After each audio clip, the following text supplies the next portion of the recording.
Hello बच्चा party, welcome back to the yet another session. और आज की क्लास में हम डेप्रीसिएशन चैप्टर यहाँ पर कंटिन्यू करने वाले हैं। बच्चों इधर देखो। हाँ। सबसे पहले हमने ये वाला मेथड देखा था, फिक्स्ड और equal instalment straight line method. इसमें मैं आप लोगों को एक चीज करवाना चाहूंगा एमसीक्यू पॉइंट ऑफ व्यू से। क्या ये देखो, कॉस्ट ऑफ मशीन है 80,000, स्क्रैप है 10,000, लाइफ है 7 years।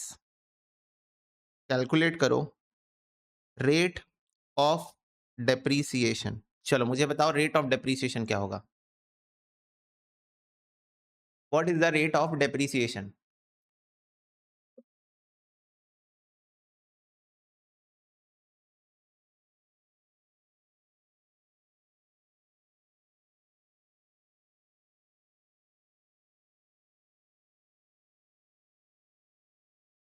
गुड मधुर, गुड।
चलो जल्दी बताओ what is the rate of depreciation. तो सबसे पहले बच्चों डेप्रीसिएशन कितना आया ये बताओ मुझे। डेप्रीसिएशन पर एनम कितना आया? Cost of asset minus scrap upon estimated useful life. तो डेप्रीसिएशन 10,000 आया है। डेप्रीसिएशन 10,000 आया है। यस। रेट बताना है इसका, रेट क्या हुआ ये। तो बच्चों 10,000 का डेप्रीसिएशन लग रहा है 80,000 रुपए की मशीन में। 10,000 का डेप्रीसिएशन लग रहा है 80,000 रुपए की मशीन में। तो रेट ऑफ डेप्रीसिएशन हुआ 12.5%। करेक्ट। रेट ऑफ डेप्रीसिएशन हुआ 12.5%। ठीक है, बोलो इजी था ये। जितना डेप्रीसिएशन लगा रहे हो डिवाइडेड बाय मशीन की कॉस्ट कितनी है। तो depreciation upon cost, depreciation upon cost. क्या ये बात क्लियर है? नहीं, 70,000 तो बच्चों डेप्रीशिएबल अमाउंट होता है ना, वो कॉस्ट थोड़ी है। कॉस्ट तो 80,000 ही है। तो 80,000 की मशीन में मैं 12.5% डेप्रीशिएशन लगाऊंगा 7 साल तक, तो 10,000 बच जाएगा। ओके, 80,000 की मशीन में 12.5% डेप्रीशिएशन हर साल लगाऊंगा, तो लास्ट में 10,000 बच जाएगा। ठीक है, तो नेक्स्ट टाइम ध्यान रखना कि परसेंटेज बच्चों कॉस्ट पे निकलती है। ठीक है, तो डेप्रीसिएशन, अगर आपसे कोई बोलेगा रेट बताओ, रेट बताओ, तो आप क्या करोगे? Depreciation divided by cost of asset into 100। ठीक है, depreciation divided by cost of asset into 100। Okay, yes. बच्चों WDV मेथड का फॉर्मूला है, क्या फॉर्मूला है? 1 माइनस जितने साल है, n का मतलब कितने साल हैं, ठीक है, number of estimated useful life, n का मतलब root over residual value divided by cost of asset. Root over residual value divide by cost of asset. Simply इस फॉर्मूले को याद कर लो। एमसीक्यू में वैसे तो क्वेश्चन आता नहीं है, पर अगर आया तो डायरेक्ट फॉर्मूला बेस्ड ही आएगा, डायरेक्ट फॉर्मूला बेस्ड ही आएगा। जैसे कि फॉर एग्जांपल ये वाला क्वेश्चन है, इसमें WDV मेथड में अगर आपको रेट निकालना होता तो कैसे निकालते? 1 माइनस 7 ईयर्स है, रूट ओवर स्क्रैप वैल्यू 10,000 है, कॉस्ट ऑफ एसेट 80,000 है। तो ऐसे निकालते बच्चों। कैलकुलेटर ट्रिक याद है सबको? फटाफट से बताओ। n मतलब number of years. Okay, calculator trick याद है क्या सबको? 7th रूट कैसे निकालू? कम ऑन, 12 बार root minus 1 divide by 7 plus 1 into is equal to 12 बार। याद है कैलकुलेटर ट्रिक? यस। तो 0.125 12 बार root 1 2 3 4 5 6 7 8 9 10 11 12 minus 1 divided by 7 plus 1 1 2 3 4 5 6 7 8 9 10 11 12 minus 1। तो ये बच्चों 0.2567 आ रहा है, यानी कि 25.67%। 25.67%। तो WDV मेथड से ये आपका रेट ऑफ डेप्रिसिएशन होगा।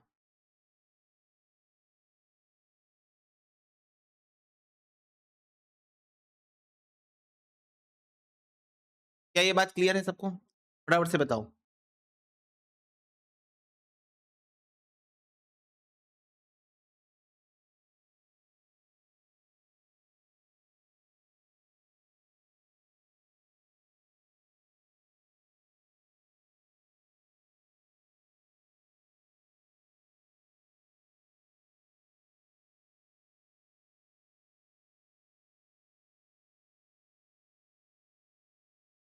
बोलो।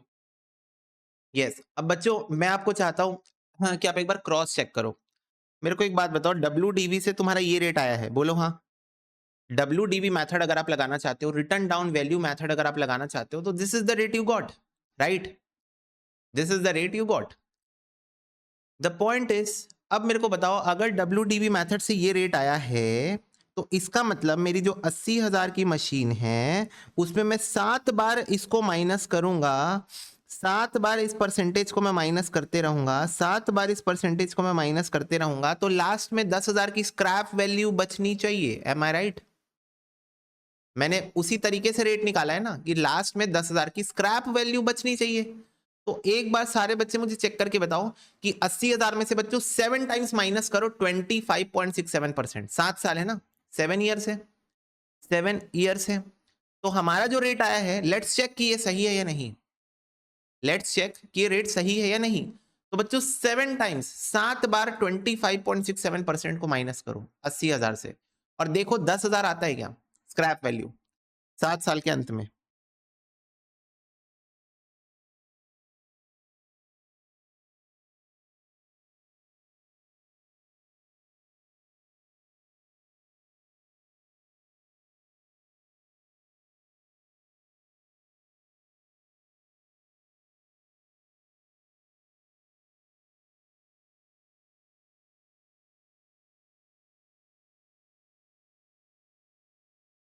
हाँ, अप्रॉक्स आएगा, क्योंकि राउंड ऑफ किया ना हमने, 0.67 कर दिया ना राउंड ऑफ, तो अप्रोक्सीमेटली आएगा 10,000 के आसपास आएगा, 10-20 रुपए का डिफरेंस आएगा बस।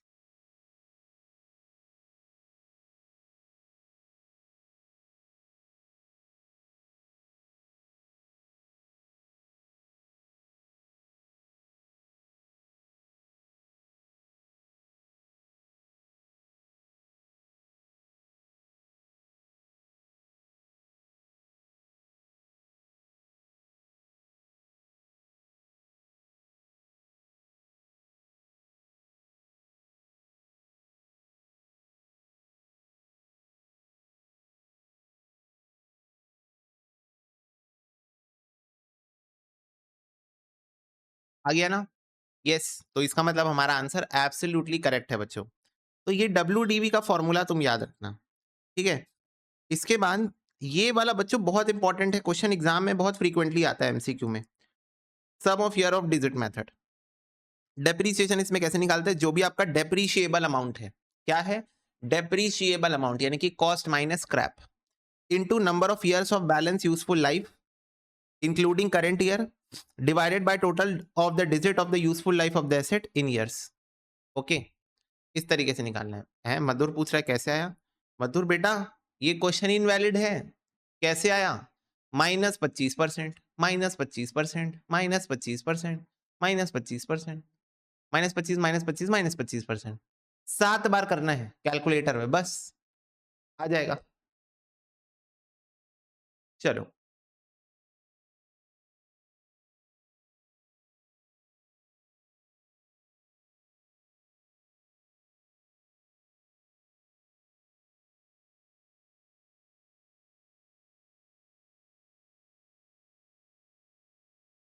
ओके, करा बट नहीं आया, तो एक काम करो, इस तरीके से कर लो। 1 माइनस 0.2567 कितना आता है ये? 1 माइनस 0.2567 ये आता है 0.7433 टू दी पावर 7 कर लो अपने कैलकुलेटर में, और इसको मल्टीप्लाई कर दो 80,000 से। हालांकि ये मैं फाउंडेशन वाला कॉन्सेप्ट बता रहा हूँ, ठीक है? तो इंटू 2 3 4 5 6 7 इंटू 80,000, तो ये आ रहा है 10,028। डन। हाँ रिवर्स, वो याद है तुम लोगों को मैं टाइम वैल्यू ऑफ, एक बात बताओ, तुम पढ़े हो क्या टाइम वैल्यू ऑफ मनी? हाँ अर्नब, करवाता हूँ, कोई दिक्कत नहीं, करवाता हूँ। मेरे को बताओ टाइम वैल्यू ऑफ मनी पढ़ ली हो क्या? तो टाइम वैल्यू ऑफ मनी में याद है तुम लोगों को मैंने एक ही एक्सेप्शन बताया था कि बच्चों जब डेप्रीसिएशन वाला क्वेश्चन आएगा टाइम वैल्यू ऑफ मनी में, ओके, जब डेप्रीसिएशन वाला क्वेश्चन आएगा टाइम वैल्यू ऑफ मनी में, तो 1 माइनस करके ले लेना, क्योंकि डेप्रीसिएशन ऊपर नहीं, कंपाउंड इंटरेस्ट नीचे जाता है, नीचे। हाँ माइनस करके ले लेना, डेप्रीसिएशन ऊपर नहीं नीचे जाता है, तो वही कॉन्सेप्ट यूज हो रहा है यहाँ पर, ठीक है? ओके, डिप्लीशन के ऊपर एग्जाम्पल लेना है, ओके एग्जाम्पल देखो।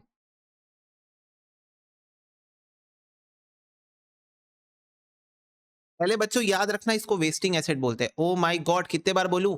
वेस्टिंग एसेट्स बोलते हैं। क्या बोलते हैं इसको? Wasting assets, mines, quarries, oil wells. MCQ में वेस्टिंग एसेट वर्ड ही यूज करेंगे इंस्टीट्यूट में, डैम श्योर हूं, क्योंकि उनको पता है बच्चों को नहीं पता होगा वेस्टिंग एसेट क्या होता है, इसलिए। एक क्वेश्चन एमसीक्यू में ऐसा भी आता है, कैसा आता है कि इनमें से कौन सा एसेट डेप्रीशिएबल है, इनमें से कौन सा एसेट डेप्रीशिएबल है?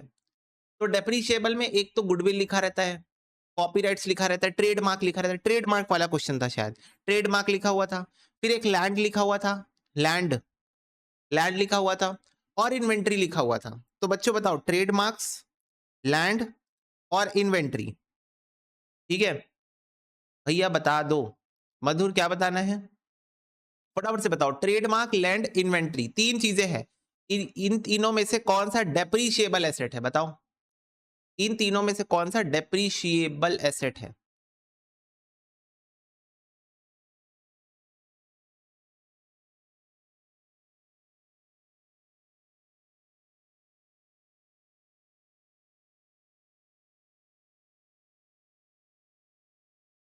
भाई 10,000 की कैलकुलेशन पता है तो ऐसे करो ना, ये देखो ऐसे, 0.7433 की पावर 7 निकालो, इंटू इज इक्वल टू करके, और फिर 80,000 मल्टीप्लाई करो। Madhur, if you don't know this tricks, watch only lecture number 1 of foundation maths basics, जहां पर मैंने नो योर कैलकुलेटर सिखाया है। नो योर कैलकुलेटर, क्योंकि ये सब आना चाहिए, कंपलसरी है ये तो मैं बाय डिफॉल्ट एज्यूम करके चलता हूं कि आता है।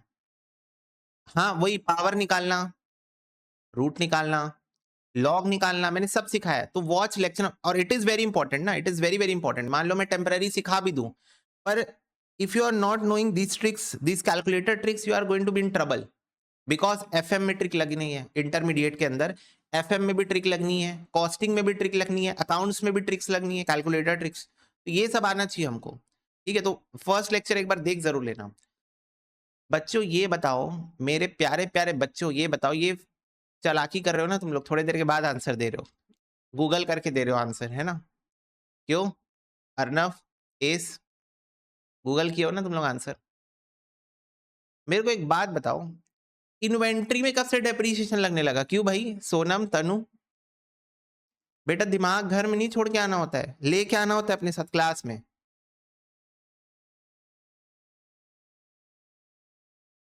समझे? दिमाग को डेप्रीशिएट कर रहे हो। इन्वेंट्री में कब से डेप्रीशिएशन, करंट एसेट में कब से डेप्रीशिएशन लगने लगा, ये बताओ मेरे को। डेप्रीसिएशन का कॉन्सेप्ट यही कहता है, reduction in the value of fixed assets. तो करंट एसेट में डेप्रीशिएशन कैसे लग गया, पहले ये बताओ, फटाफट से बताओ। करंट एसेट में डेप्रीशिएशन कैसे लगा, जल्दी बताओ सोनम और तनु। करंट एसेट में डेप्रीशिएशन कब से लगने लगा? ओके, तो ये तो आंसर नहीं है। लैंड में बच्चों डेप्रीशिएशन लगता नहीं है अनटिल अनलेस वो वेस्टिंग एसेट ना हो। तो वेस्टिंग एसेट तो अलग चीज होती है बच्चों। लैंड की वैल्यू हमेशा अप्रिशिएट होती है। क्या तुमने देखा है टिपिकल इंडियन फैमिली जमीन खरीद के रख लेता हूं, बेटी की शादी के टाइम काम आएगा? Come on everyone tell me. लोग इसको इन्वेस्टमेंट की तरह लेते हैं, क्यों? क्योंकि लैंड की वैल्यू बढ़ती है। लैंड की वैल्यू बढ़ती है, अप्रिशिएट होती है, डेप्रिशिएट नहीं होती कभी लैंड की वैल्यू। बिल्डिंग की वैल्यू कम होती है क्योंकि समय के साथ बिल्डिंग की कंस्ट्रक्शन पुरानी होती है, तो बिल्डिंग की वैल्यू कम होती है, लेकिन लैंड की वैल्यू बच्चों कम नहीं होती। तो लैंड एप्रिशिएटिंग एसेट है। ट्रेडमार्क बच्चों एक इनटेंजिबल एसेट है और इसकी वैल्यू समय के साथ कम होती है। हाँ, यस। आप किसी से ट्रेडमार्क राइट्स लेके रखे हो, एक समय के लिए लेके रखे हो, 5 साल के लिए, 10 साल के लिए, तो जैसे जैसे समय बीतते जाएगा इसकी वैल्यू कम होती चली जाएगी। आप 1 लाख में खरीदे थे, हर साल ये धीरे धीरे डेप्रीशिएट होगा। पर बच्चों ये डेप्रीशिएट नहीं होता है, ये एमोल्टाइज होता है। और मीनिंग तो डेप्रीशिएशन ही है ना उसका। सारे बच्चे बताओ, डेप्रीशिएशन के सिनोनिम है ना एमोल्टाइजेशन, डिप्लीशन, ऑब्सोलेंस। फटाफट से बताओ। एमोल्टाइजेशन, डिप्लीशन, सब सिनोनिम्स है, राइट? सबका मीनिंग सेम है, सबका मीनिंग डेप्रिसिएशन ही है, बस बोलने का तरीका अलग है। तो एग्जाम में क्वेश्चन आएगा, आ चुका है, मतलब अब जब एमसीक्यू करेंगे तब देखना। आ चुका एग्जाम में क्वेश्चन कि इनमें से कौन सा डेप्रीशिएटिंग एसेट है। ये तो करंट एसेट है, लैंड में डेप्रीशिएशन लगता नहीं है। चौथा ऑप्शन नन ऑफ दीस था, चौथा ऑप्शन नन ऑफ दीस था। ट्रेडमार्क्स बच्चों इंटेंजिबल एसेट है, इंटेंजिबल एसेट डेप्रीशिएट होता है। हालांकि बोलते हैं उसको एमोर्टाइजेशन है, पर उसका मीनिंग डेप्रीशिएशन ही है। बी केयरफुल, ठीक है? ये तो अभी पिक्चर, अब ये तो अभी ट्रेलर है, टीजर टीजर। तो बच्चों कॉस्ट ऑफ माइन है 10 लाख रुपए, 10 लाख नहीं 12 लाख रुपए कॉस्ट ऑफ माइन है।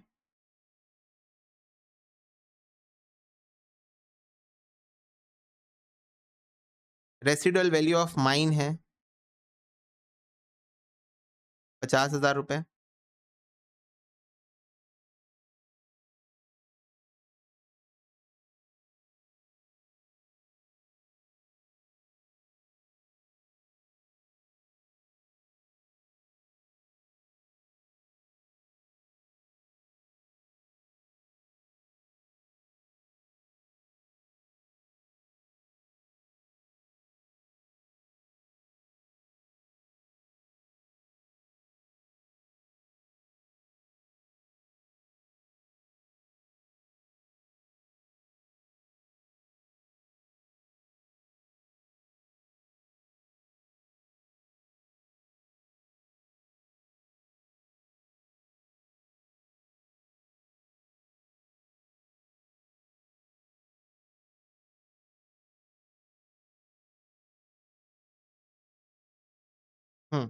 Calculate depreciation for each year. चलो बताओ।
ठीक है सुमित, ओके,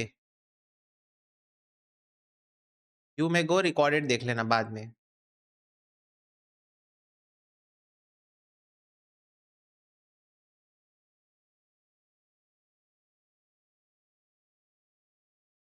चलो सबसे पहले बच्चों इसका सॉल्यूशन आप करोगे तो आपकी नेट कॉस्ट क्या है, डेप्रीशिएबल अमाउंट क्या है, डेप्रीशिएबल अमाउंट यानी कि वो अमाउंट जो आपका खर्चा हुआ, जो आपको खर्चे की तरह दिखाना है। तो 12 लाख का आपका खर्चा हुआ, लेकिन 50,000 तो वापस मिल जाएगा। तो नेट नेट में बच्चों खर्चा तो हुआ है 11,50,000 का। इतना आपको एज एक्सपेंस दिखाना है, ठीक है, 4 सालों में। ओके, अब इतना खर्चा आपने किया है 30,000 टन कोयला निकालने के लिए। इतना खर्चा आपने किया है 30,000 टन कोयला निकालने के लिए, ठीक है। तो कॉस्ट पर टन आपकी कॉस्ट कितनी हुई, 11,50,000 डिवाइडेड बाय 30,000 टन कोयला। तो बच्चों पर टन कॉस्ट आ रही है 38.33। तो एक टन के पीछे आपने 38.33 का खर्चा किया है। अब देखो ईयर 1 में आपने 10,000 टन कोयला निकाल लिया, तो 10,000 टन इंटू 38.33।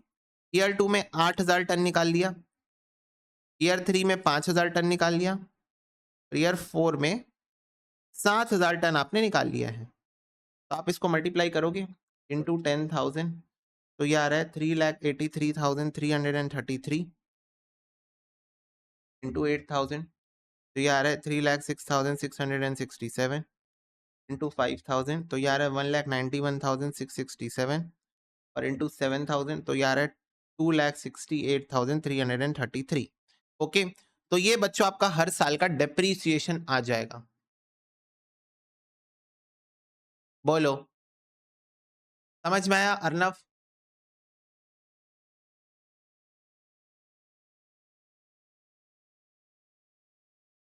इसी सेम लॉजिक से आपको बनाना है प्रोडक्शन यूनिट्स मेथड और machine hour method. Production unit method में बच्चों टन्स की जगह यूनिट्स दिया होता है और आर्स वाले मेथड में टन्स की जगह आर्स दिया होता है। That's it. Okay, yes. अब बच्चों नेक्स्ट मेथड मुझे आपको कराना है sum of year of digit method, ठीक है। देखो इधर देखो, example,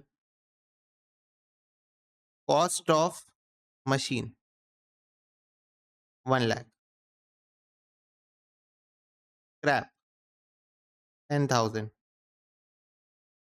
number of years 5 years, calculate depreciation of each year under sum of years of digit, ठीक है। अब देखो इधर देखो, इधर देखो प्यारे प्यारे बच्चों, इधर देखो। सबसे पहले बच्चों इस मेथड में क्या होता है ना, इस मेथड में क्या होता है, आपके पास नंबर ऑफ ईयर्स 5 ईयर्स है। पहले आप ना नंबर ऑफ ईयर्स का टोटल बताओ मुझे, नंबर ऑफ ईयर्स का total. Yes, total of digits of years, ये बताओ मुझे। तो 1 साल प्लस 2 साल प्लस 3 साल प्लस 4 साल प्लस 5 साल, लाइक दिस। 5 साल है ना, तो 1 प्लस 2 प्लस 3 प्लस 4 प्लस 5। अगर 4 साल होता तो 1 प्लस 2 प्लस 3 प्लस 4। अगर 3 साल होता तो 1 प्लस 2 प्लस 3। अगर 6 साल है तो 1 plus 2 plus 3 plus 4 plus 5 plus 6।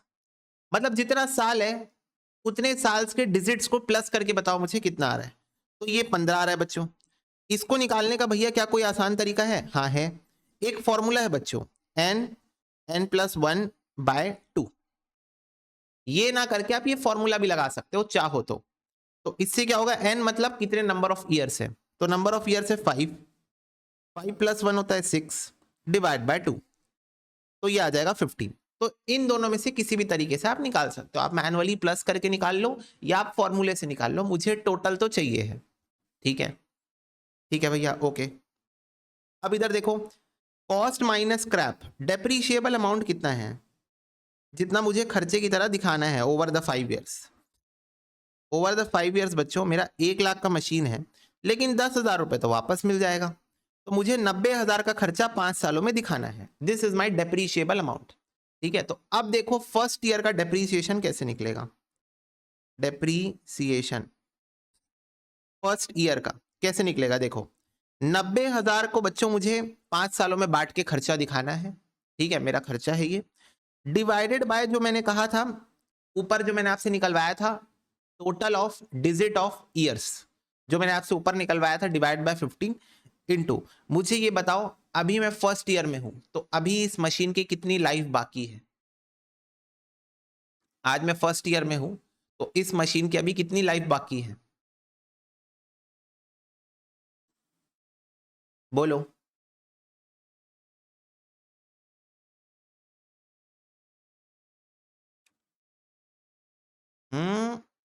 5 साल की मशीन है, अभी मैं फर्स्ट ईयर में ही हूं तो अभी कितना समय बाकी है इस मशीन को। अभी मैं फर्स्ट ईयर में ही खड़ा हूं, I am in the first year itself, तो अभी कितना समय बाकी है इस मशीन को, including current year. Including current year. तुम लोग फर्स्ट ईयर एंड के बारे में सोच रहे होगे कि फर्स्ट ईयर एंड में हो तो उससे 4 साल बाकी है। मैंने कहा इंक्लूडिंग करंट ईयर को भी मिला के बताओ, तो 5 साल पूरे बाकी हैं। 5 साल पूरे बाकी है, ठीक है, इंक्लूडिंग करंट ईयर बताना ना, तो 5 साल पूरे बाकी है, तो 5 से मल्टीप्लाई कर दो। ऐसे ही जब मैं बोलूंगा बच्चों सेकेंड ईयर का डेप्रीशिएशन निकालना, तो तुम बोलना 90,000 डिवाइडेड बाय 15 इंटू, ये बताओ सेकेंड ईयर के एंड में, सेकेंड ईयर के एंड में इस मशीन का कितना जीवन बाकी है, इंक्लूडिंग करंट ईयर। दूसरे साल में आप खड़े हो, सेकेंड ईयर के एंड में आप खड़े हो, तो अब इस मशीन के 3 साल बाकी है, बट इंक्लूडिंग करंट ईयर यानी कि 4 साल बाकी है। सेकेंड ईयर से second year, third year, fourth year, fifth year, तुम सिंपल सोचो इसको, तुम इसको सिंपल सोचो, सेकेंड ईयर से 4 साल बाकी है, सेकेंड, थर्ड, फोर्थ, फिफ्थ, 4 साल बाकी है, 4 साल बाकी है। थर्ड ईयर 3 साल बाकी है, फोर्थ ईयर 2 साल बाकी है, और फिफ्थ ईयर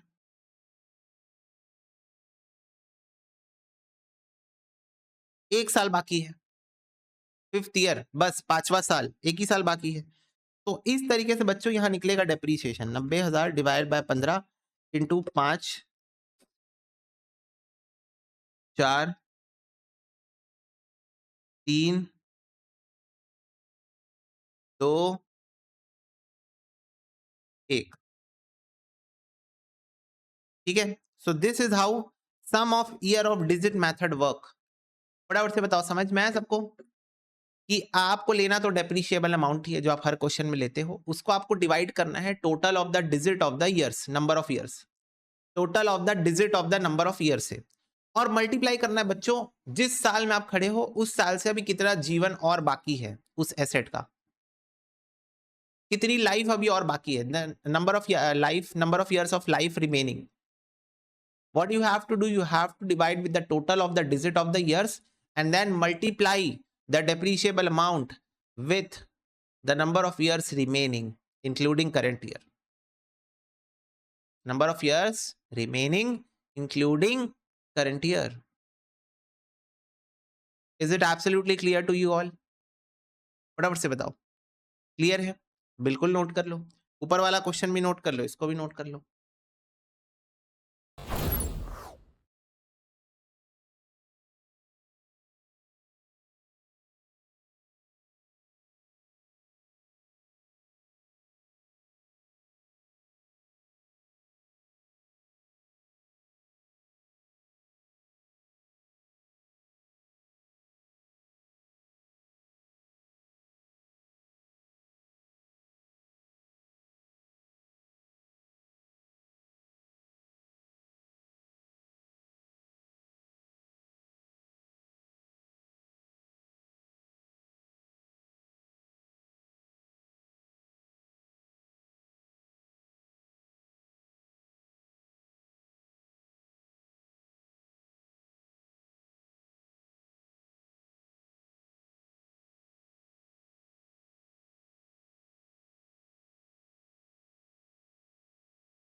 ओके, चलो देखो इधर,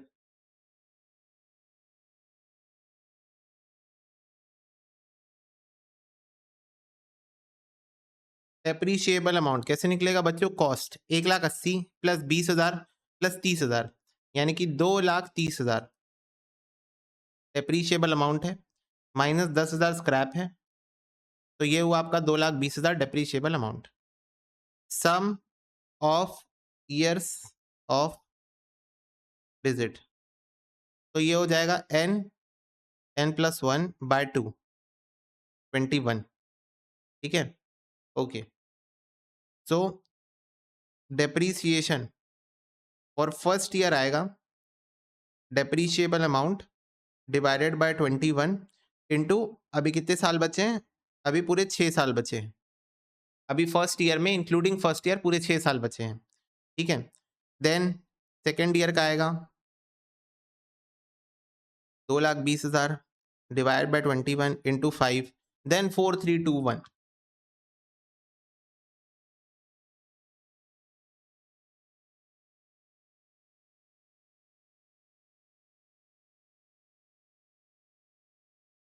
ठीक है, इस तरीके से आप इसको सॉल्व करोगे। तो मेरे को बताओ बच्चों, sum of years of digit method clear है सबको? Sum of years of digit method बन जाएगा, एमसीक्यू में आएगा। तो एमसीक्यू में इंस्टीट्यूट आपसे पर्टिकुलर ईयर का पूछेगी कि तीसरे साल का डेप्रीशिएशन बताओ, चौथे साल का बताओ, दूसरे साल का बताओ, ऐसे पूछेगी। ठीक है, तो किसी एक पर्टिकुलर ईयर का पूछेगी, एमसीक्यू में आता है अगेन ये क्वेश्चन। ठीक है, और अच्छे खासे बार आता है, मतलब पूछती है इंस्टीट्यूट, फ्रीक्वेंटली पूछती है। ठीक है, ये था sum of year of digit method. इसके बाद है बच्चों एन्यूटी मेथड। एन्यूटी मेथड क्या है? डेप्रीशिएशन इज इक्वल टू जो भी आपका डेप्रीशिएबल वैल्यू होगा उसको एन्यूटी फैक्टर आपको क्वेश्चन में ही गिवन होगा उससे डिवाइड कर देना, दैट्स इट। दैट्स इट, बस इतना ही है ये। इसमें आपको बस फॉर्मूला याद रखना है कि जो भी आपका डेप्रीशिएबल वैल्यू है, जो भी आपका डेप्रीशिएबल वैल्यू है उसको आपको एन्यूटी फैक्टर क्वेश्चन में गिवन होगा,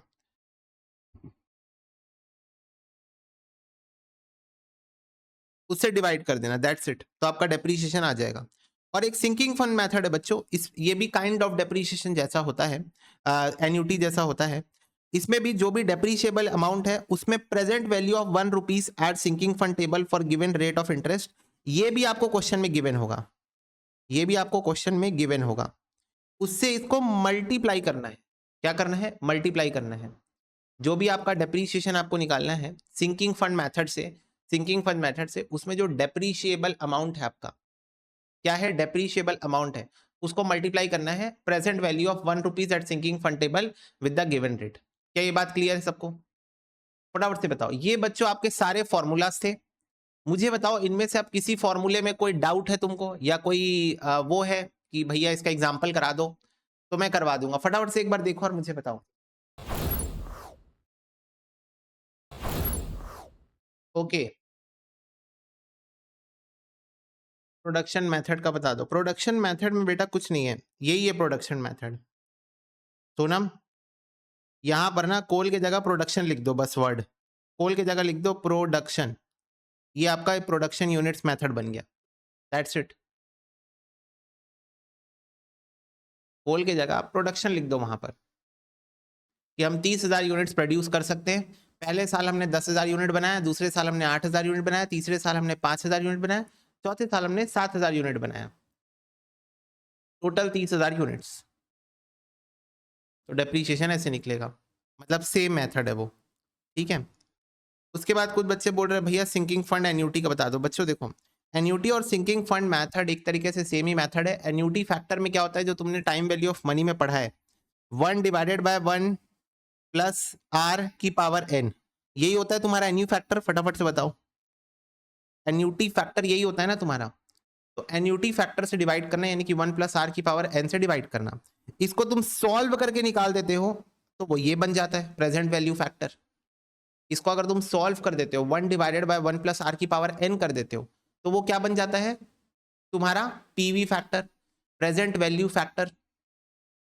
ठीक है, तो present value of 1 rupee sinking fund table question में गिवन होगा। जैसे कि फॉर एग्जांपल मान लो डेप्रीशिएबल अमाउंट आपका क्वेश्चन में कॉस्ट दिया है, माइनस क्रैप करके आपने निकाल लिया 1 लाख रुपए, उसमें आपको present value of 1 rupee at sinking fund table दिया रहेगा। कैसे दिया रहेगा? पॉइंट में। जैसे मान लो 0.1823 दिया हुआ है, तो आपको कुछ नहीं करना है, 0.1823 से इसको मल्टीप्लाई कर देना है, तो 0.1823 इंटू 1 लाख, तो 18,230 रुपए आपका डेप्रीसिएशन आ जाएगा पर एनम। बस ये आपको क्वेश्चन में गिवन होगा, ठीक है, आपसे निकलवाएगा नहीं, क्वेश्चन में गिवन होगा आपको। क्या ये बात क्लियर है? फटाफट से बताओ।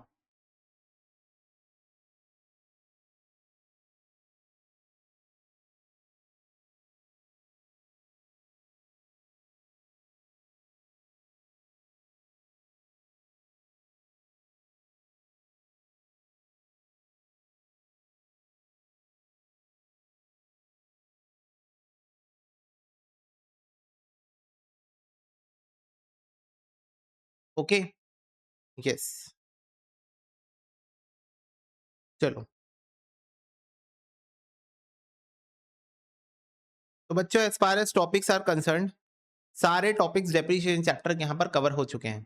ओके, यस इज सारे टॉपिक्स डेप्रीशिएशन के यहाँ पर आपके कवर हो चुके हैं। याद रखना depreciation is a charge against profit, क्योंकि वो प्रॉफिट को कम करता है।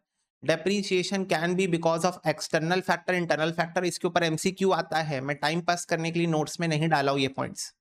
इसके ऊपर एमसीक्यू पूछेगा, which below the following is the reason for the depreciation because of internal factors और may be because of external factors.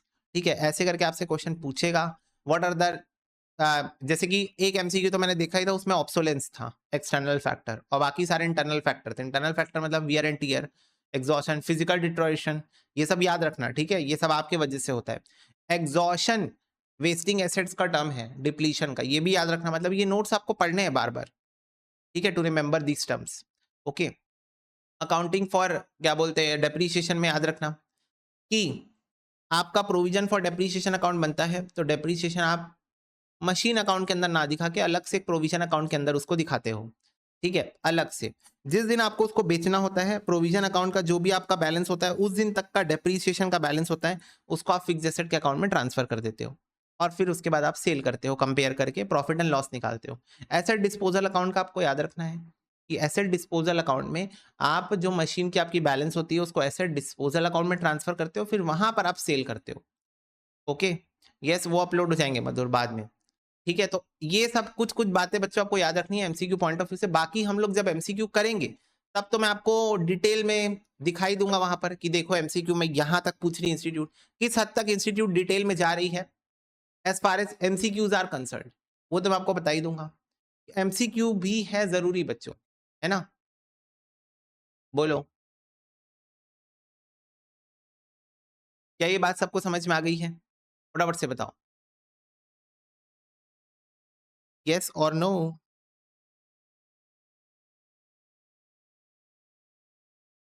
Yes, चलो क्वेश्चन नंबर 14 सारे बच्चे सॉल्व करेंगे फटाफट से। क्वेश्चन नंबर 14,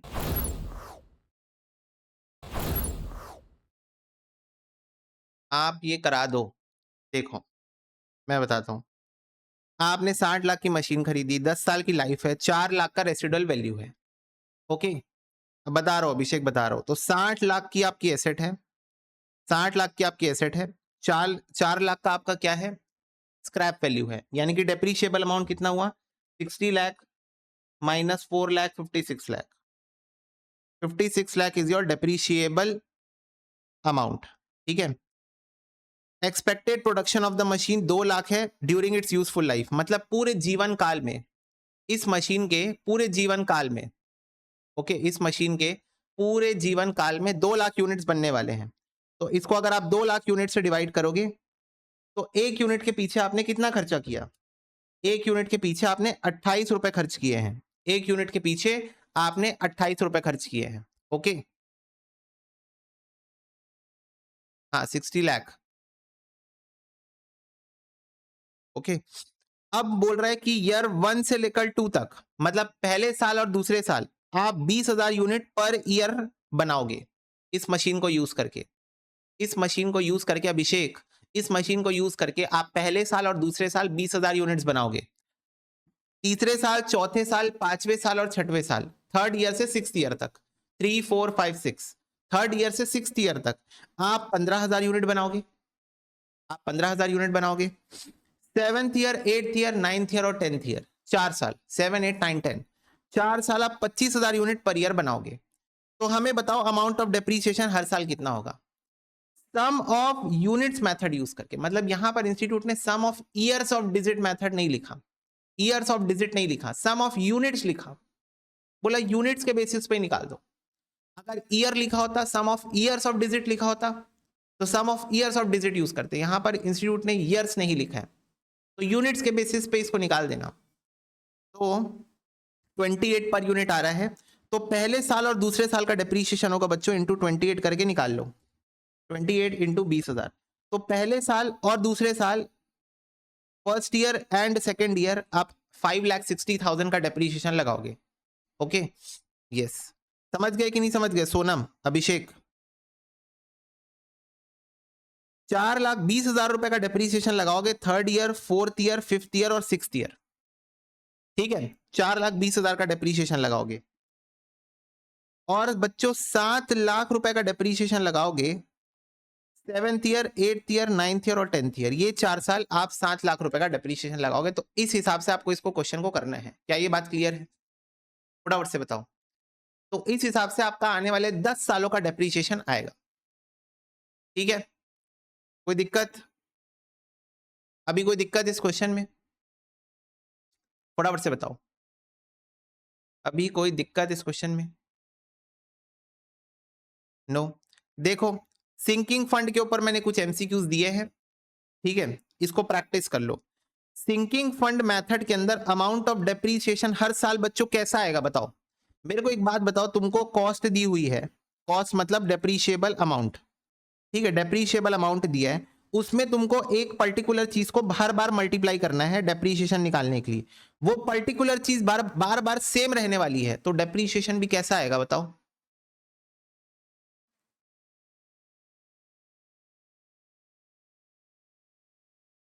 ठीक है अभिषेक, ओके, फटाफट से बताओ बच्चों।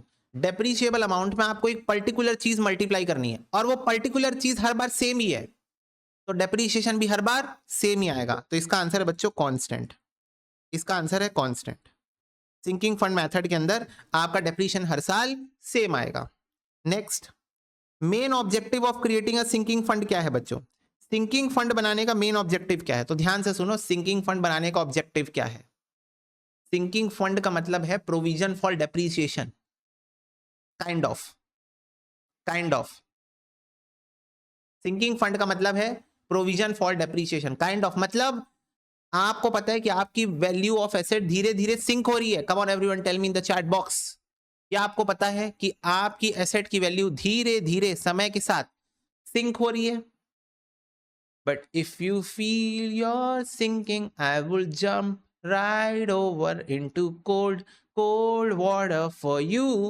Come on everyone, tell me in the chat box. Yes, तो सिंकिंग फंड का मतलब ये होता है कि ऐसा फंड बना के रखना जहां आप पैसे जमा कर रहे हो क्योंकि आपको पता है कि आपकी एसेट की वैल्यू सिंक हो रही है।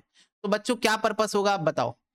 प्रॉफिट बढ़ाना, एसेट का जीवन खत्म होने के बाद नया एसेट खरीदना, टैक्स कम करना, या डिविडेंड देना शेयर होल्डर्स को? क्या पर्पस हो सकता है, चलो बताओ। Very very good, replace the asset eight the end of its useful life, उसका जीवन काल खत्म होने के बाद उसको रिप्लेस करना। ओके, नेक्स्ट बच्चों, under the sinking fund method amount set aside annually is invested in. तो बच्चों सिंकिंग फंड में जो आप अमाउंट को अलग कर रहे हो ना हर साल वो पैसा आप जो गुल्लक में रख रहे हो ना, गुल्लक में, उसको आप कहां इन्वेस्ट करते हो? क्या आप उससे इन्वेंट्री खरीदते हो, या आप उससे प्लांट एंड मशीनरी खरीदते हो, या आप उसको डिबेंचर या गवर्नमेंट सिक्योरिटी में इन्वेस्ट करके रख देते हो कि 5 साल बाद जब जरूरत पड़ेगी तब खरीदने के लिए काम आएगा, और या आप उसको डेटर बना देते हो? क्या करते हो आप बताओ? हर साल जो आप अपने गुल्लक में पैसा जमा कर रहे हो उससे आप क्या करते हो? बेटा प्लांट एंड मशीनरी कैसे खरीद रहे हो? प्लांट एंड मशीनरी तो 5 साल के बाद खरीदोगे ना। ये पूछ रहा है जो हर साल पैसा अलग करके रखते हो उसका क्या करते हो? प्लांट एंड मशीनरी तो मैं 5 साल के बाद खरीदूंगा, वो जो हर साल मैं सेविंग्स कर रहा हूं, सेविंग्स, उस सेविंग्स को आप कहां रखते हो बताओ?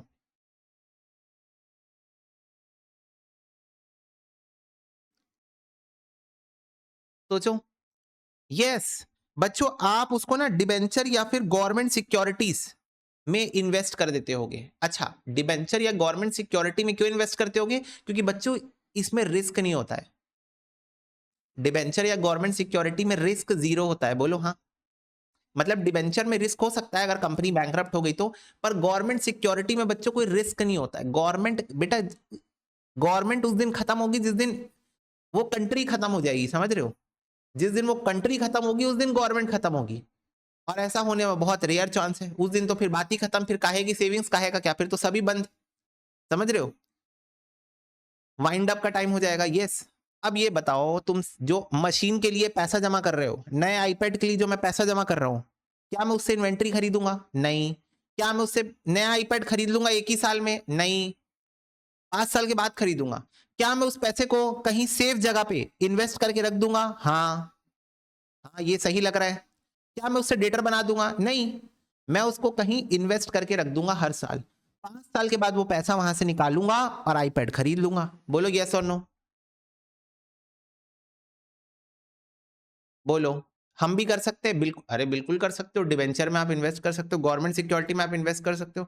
आप अपनी इन्वेस्टिंग ऐप में जाओगे बच्चों, वीक हर वीक आपको दिखेगा, जैसे मैं यूज करता हूं काइट बाय जीरो था, उसमें आप जाओगे, ठीक है, आप बिड सेक्शन में जाओगे, गवर्नमेंट सिक्योरिटीज नाम का एक सेक्शन होता है। अभी देखो एक भी गवर्नमेंट सिक्योरिटी नहीं दिख रही है क्योंकि वो वीक के स्टार्टिंग में आती है, ठीक है, अलग अलग डेज, ट्यूसडे वेडनेसडे को आती है। वहां पर तुमको government securities, T bills, treasury bills हर हफ्ते दिख जाएगा।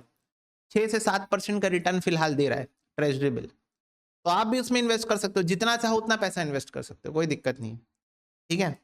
तो इसको बच्चों, जो आप पैसा अलग करके रख रहे हो ना आईपैड खरीदने के लिए, उसको आप एक सेफ जगह पे इन्वेस्ट कर दोगे। ओके, चलो next. Interest earned on sinking fund investment is, बताओ। सिंकिंग फंड इन्वेस्टमेंट में मतलब जो आप हर साल पैसा लगा रहे हो, क्यों? क्योंकि आपको बाद में आईपैड खरीदना है, तो आप जो पैसा लगा के रख रहे हो, उस पैसे को, उस पैसे में जो आपको इंटरेस्ट मिल रहा है, उस इंटरेस्ट से क्या करोगे बताओ? बोलो।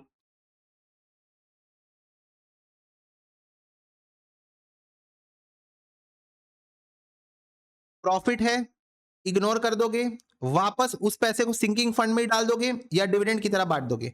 वापस उस पैसे को सिंकिंग फंड में ही डाल दोगे। तो समझ के आंसर दो। वापस उस पैसे को सिंकिंग फंड में ही डाल दोगे। क्यों?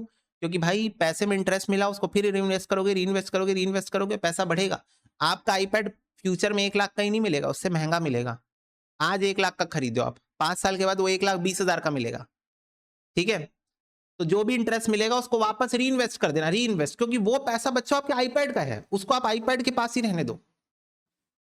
उसका जो इंटरेस्ट मिल रहा है उसको आप अपने पास मत रख लो, उसको वापस से रीइन्वेस्ट कर दो, बार बार रीइन्वेस्ट करो, ताकि आपको कंपाउंड इंटरेस्ट मिले और फिर आप महंगा आईपैड खरीद सको फ्यूचर में। ओके, तो रीइन्वेस्ट कर दो उसको। Next, at the end of the assets useful life the total of the sinking fund and interest should be, बताओ। एसेट की यूजफुल लाइफ खत्म होने के बाद जो टोटल इंटरेस्ट सिंकिंग फंड के अंदर है और सिंकिंग फंड, उसका तुम क्या करोगे? वो क्या होगा बताओ? At the end of the asset useful life total of the sinking fund और इंटरेस्ट दोनों मिला के किसके बराबर होगा बताओ? दोनों मिला के किसके बराबर होगा?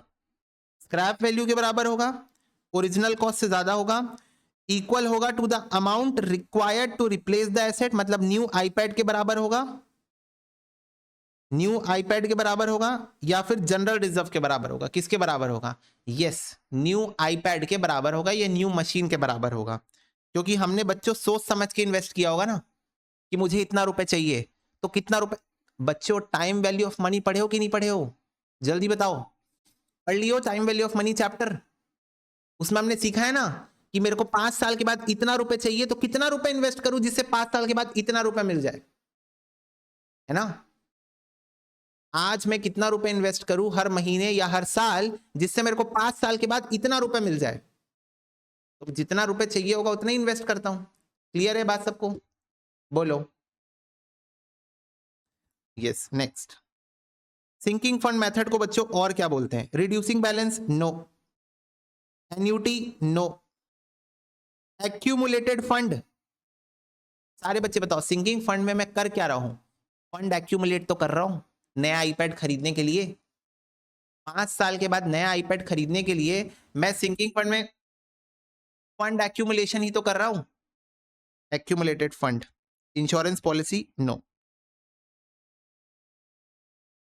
चलो next, which of the following is not a feature of sinking fund method, इनमें से कौन सा सिंकिंग फंड मेथड का फीचर नहीं है?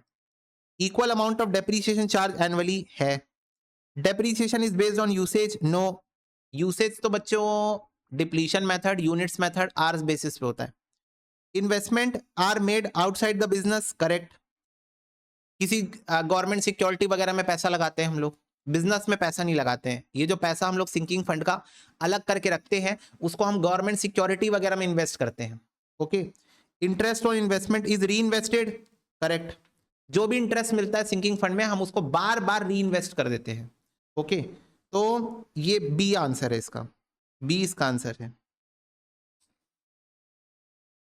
Which account is created when the interest on sinking fund investment is received? Sinking fund account. चलो बात खत्म, सिंकिंग फंड अकाउंट में ही उस पैसे को डाल देते हैं, करेक्ट। चलो फटाफट से बता दो, क्या ये बात सबको क्लियर है? बोलो।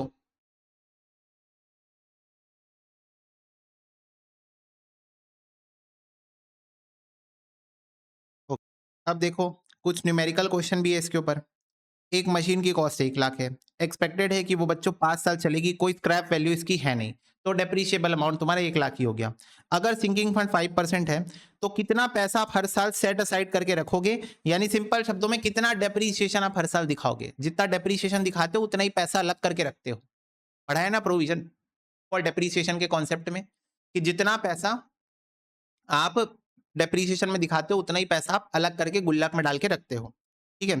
तो यहां पर देखो आपको सिंकिंग फंड टेबल से 1 रुपए की वैल्यू दी हुई है, तो कुछ नहीं करना, डेप्रीशिएबल वैल्यू इनटू जो आपको वैल्यू क्वेश्चन में दी हुई है उससे मल्टीप्लाई कर दो, तो 18,097.5, तो ये आपका डेप्रीशिएशन का अमाउंट आ जाएगा। इतना पैसा आप हर साल अलग करके रखोगे, डेप्रीशिएशन के दिखाओगे। भैया ये इंटरेस्ट रेट आता कैसे है? इसका फॉर्मूला है बच्चों R/1 प्लस आर की पावर n-1।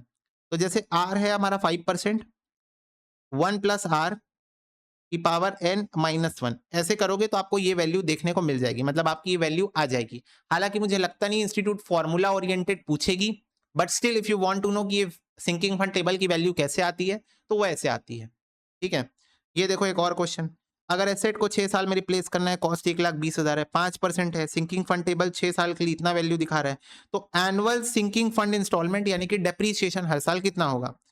1,20,000 को मल्टीप्लाई कर दो 0.146456 से, तो ये आ जाएगा 17,574, ठीक है। ये देखो एक रिवर्स क्वेश्चन है कि आपको एनुअल डेप्रीशिएशन सिंकिंग फंड के अंदर हर साल कितना चार्ज होगा वो दिया हुआ है क्वेश्चन में, 8,000, ठीक है। तो जैसे हम लोग क्या करते हैं, कॉस्ट में सिंकिंग फंड को मल्टीप्लाई करते हैं तो डेप्रीशिएशन आता है। डेप्रीशिएशन आपको 8,000 दिया हुआ है बच्चों, अगर इन्वेस्टमेंट अर्न कर रहा है interest 5%, approximate value of sinking fund 3 साल के बाद कितनी होनी चाहिए, यानी कि आपका ये कॉस्ट कितना आना चाहिए बच्चों, कॉस्ट कितना आना चाहिए। सिंकिंग फंड आप निकाल सकते हो उसी फॉर्मूले को यूज करके, हालांकि एग्जाम में क्वेश्चन आया तो मोस्ट प्रोबेबली दिया होगा, बट स्टिल यहां पर नहीं दिया है तो आप फॉर्मूला यूज कर सकते हो, 0.05 डिवाइड बाय 1.05 की पावर 3-1, 3 साल है ना, तो 1.05 into 2 3-1 memory plus 0.05 divide memory equal is equal to, तो ये आ रहा है बच्चों 0.317208। तो यहां पर इस वैल्यू को पुट कर दो, ठीक है। तो 8,000 डिवाइडेड बाय 0.317208 उससे डिवाइड हो जाएगा ना, ये इधर आके इससे डिवाइड हो जाएगा ना, डिवाइड, ठीक है। तो ये आ रहा है बच्चों 25,220, ये आ रहा है आपका कॉस्ट का वैल्यू। तो ये देखो सबसे क्लोज आंसर बी है, तो बी आंसर हो जाएगा। तो ज्यादा ज्यादा इस तरीके से पूछ सकता है क्वेश्चन कि डेप्रीशिएशन दे के कॉस्ट बता दो या कॉस्ट दे के डेप्रीशिएशन बता दो, तो इसी टाइप का न्यूमेरिकल क्वेश्चन आएगा एग्जाम में अगर सिंकिंग फंड के ऊपर पूछना होगा इंस्टीट्यूट को तो, ठीक है। इससे ऊपर के लेवल पे नहीं जाएगा। और ये बेसिक कुछ थ्योरी क्वेश्चंस जो मैंने आपको कराए, दैट्स इट बच्चों, ठीक है। समझ में आ गया तुमको ये बात? फटाफट से एक बार देख लो, बेसिक था जो भी आपका कॉस्ट, या फिर अगर क्वेश्चन में स्क्रैप दी है तो डेप्रीशिएबल अमाउंट को मल्टीप्लाई कर देना आपको बस इससे, जो आपकी सिंकिंग फंड की वैल्यू दी हुई है, 1 रुपए की वैल्यू दी हुई है फ्रॉम सिंकिंग फंड टेबल, उससे मल्टीप्लाई कर देना, दैट्स इट। चलो ठीक है बच्चों, यस,